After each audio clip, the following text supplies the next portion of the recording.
Okay, good afternoon everyone. Good evening or good evening. Kung unsa man yung oras sa matanaw, especially to our instructor, Miss Christine Banate. Good afternoon, ma'am. So this is my report. It's all about production planning and management. It's all about production planning and management. So nana diha tanan no. So before we proceed to what is production planning, um let me muna kasi wala ako nakaanog objectives. I'm so sorry, ma'am.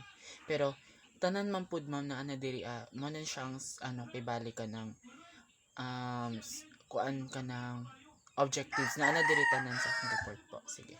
So proceed to production planning.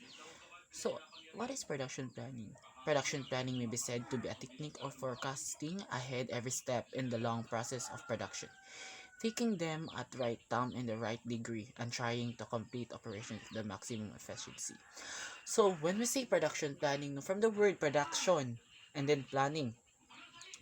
So, dito yun siya, mabase. So, kung unsa ang production sa inyong business, unsa ba na siya nga business, is it goods bang ginakon or services. So dira daw ang production planning mo na siya mga plano nimo when it comes to production. Unsay mga ninyo, for example, mag-selling mo og goods, inyong product is goods. Inyong product is good. For example, kanang inyong anong ginabalga is mga goods. So kana kung unsa kadaghan inyong mga product, unsa na pila ang quantity ana niya, unsay plano ninyo for that. So that is production planning. Plano ninyo for production. Okay? Characteristics. So these are the characteristics of production planning.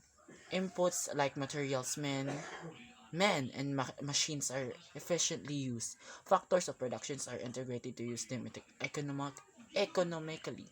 Divisions of work is undertaken carefully so that every available element is properly utilized. Work is regulated from the first stage of acquiring raw materials to the stage of finished goods.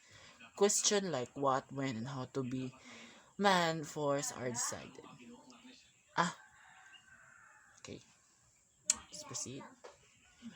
Aims and objectives. So, maano ni siya ang aim and objectives sa production planning. We have determined the sequence of operation for continuous production, planning plant capacity for future production programs, issuing coordinated work schedules to concerned persons, maintaining sufficient inventories to support continuous flow of production, evaluating performance of workshop, maintaining production schedules to ensure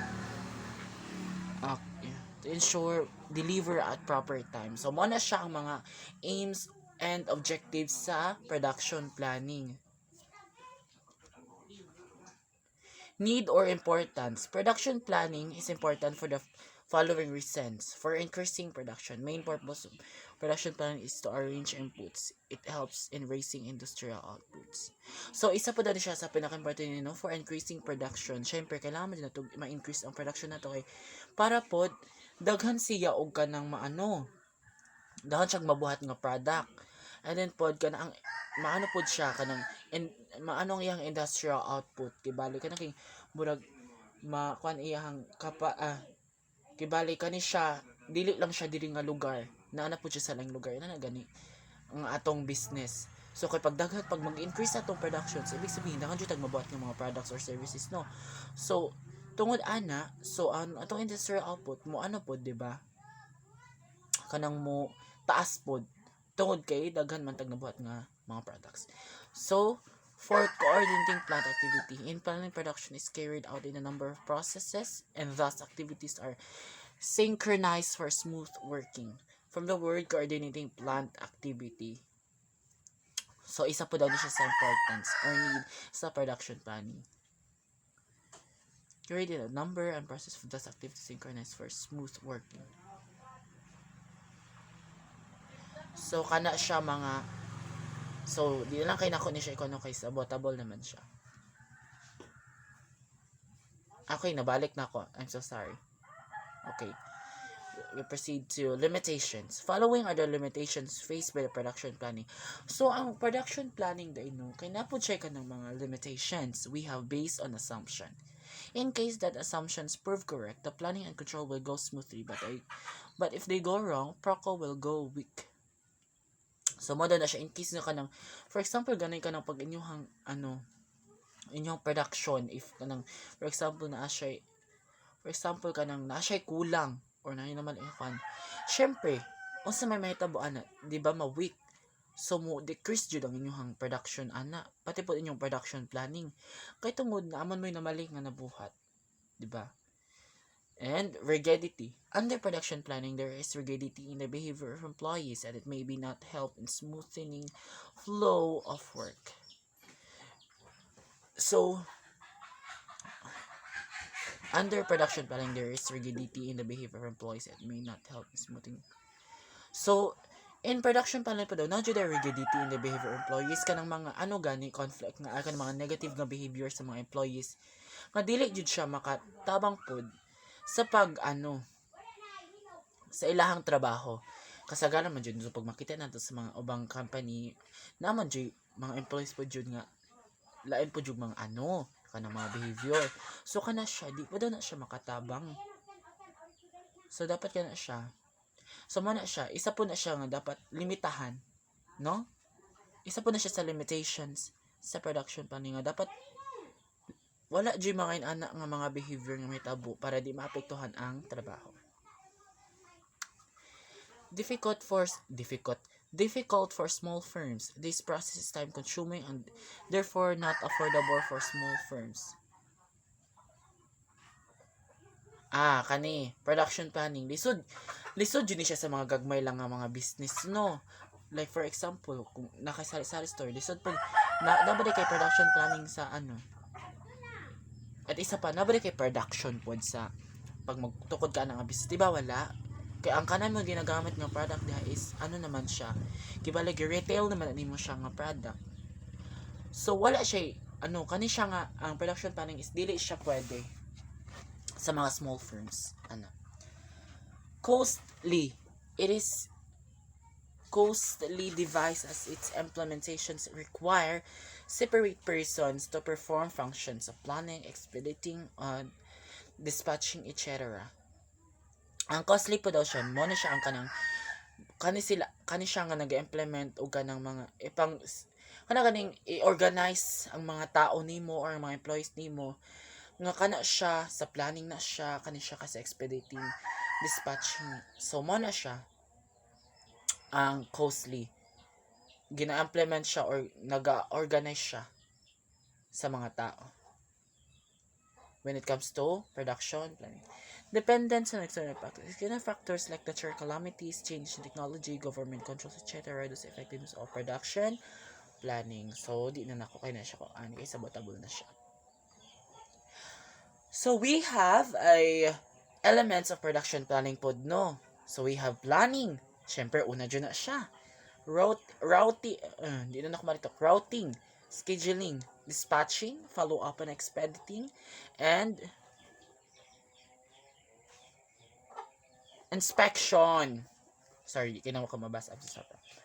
So, let's proceed to the next slide. So, we have first is the planning. It is the first element of production planning and control. Planning is deciding in advance what to be done in the future. So, when it comes nga magbuhat jud ka og kanang isa ka bagay or isa ka kuan, una mo jud ni siyang planning. Mao mo siya pinaka una nga dapat buhaton magplano. And dapat kasunod ang plano is ang action. So mo jud ni siya pinaka nga planning pag magbuhat kag kuan. Dili lang po ni siya sa production planning ha. Tanan ni siya nga mga aspects sa kuan.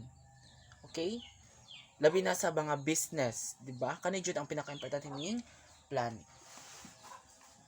At kani po siya ang pinakauna nga dapat buhaton. I'm so sorry. So we have routing. Routing is determining the exact path which will be followed in production. It is a selection of the path from where each unit have to pass before reaching the final stage. The stages from which goods are to pass are decided in this process. So kaning routing, from the word routing, mao ni siya ang kanang next stage sa planning. Mao ni siya ang production. Mao na siya ang mag-select kag mga kon. For example, nabuhat mo isa ka product. And then kana siya nga product is kailangan pa na siya i-process jud. Di na siya pwede proceed sa next stage. Kung kana siya, wala na siya na process ana nga stage. The stages from which good are passed are decided in this process. So, mo na siya, kanang kibala gina-route siya sa daan before siya ginaadto sa final stage. For example, kani siya kay production. Ginaano pa na siya nila dawaan, di ba, nagabot mo siya tag product yung ilahan ng ginaano sa daan before nila i-proceed sa next stage nga kanang final ano na nila. So tama mo po jud, di man jud basta-basta pud mo proceed sa isa ka kuan kung wala pa ta nahuman diri. Kay basi pag dali-dali nimo diha sa kana nga stage, pag abot dito sa final stage na ano na siya, no? So mo na siya ang routing. Scheduling is determining of time in which person is commenced or completed. So mo na siya scheduling. Pag nahuman na nimo tong isa ka process or isa ka stage, pwede ka buhat na kag-schedule kung kano saan nimo to siya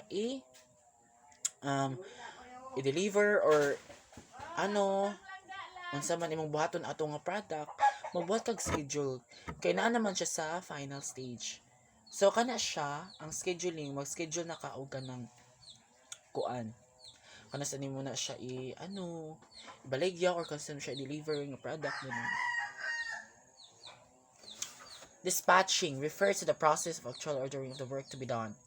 So, mo na ni siya. Ang other nga siguro po sa dispatching na is delivering. Kung ang scheduler nag-schedule pa ka kaning dire, kaning is mo na ni siya ang action nimo sa scheduling. Gidispatch na nimo tong mga product nimo na kon or services. So, mo na ni siya ang kasunod sa scheduling, dispatching. Okay? Siyempre, ano mo dyan ng dispatching? Kaya unsaon paghalin sa imuhang product or services kung wala ka dispatching, kung dili nimo ikuan sa mga customers, di ba? So, dispatching. Follow up and expediting. Follow up or expediting is the branch of production control procedure which regulates the progress of materials and parts through the production process. Okay, next. So, manin siya inspection. Inspection is the process of ensuring whether the products manufactured are of requisite quality or not. So, ang inspection po daw, isa po di siya sa kuan. Nga before ka sa isa ka product or services, kailangan jud na jud ka inspection. Kay, what if ka na siya nga product or services kay, day kay na siya, kanang, dili day siya kuan sa nga customers nimo din, nga customer nimo din imo din siyang gikuan. So di ba nay posibilidad nga magka-conflict. So dapat i-inspection sa jud mo siya first before jud ka mag dispatching or scheduling, no? Mo jud na siyang isa sa kuan pod when it comes to production. Inspection jud siya daan. Next, a firm can manufacture two products as A and B financial requirement details as follows. Next, they supply materials 300, gags and labor as 900.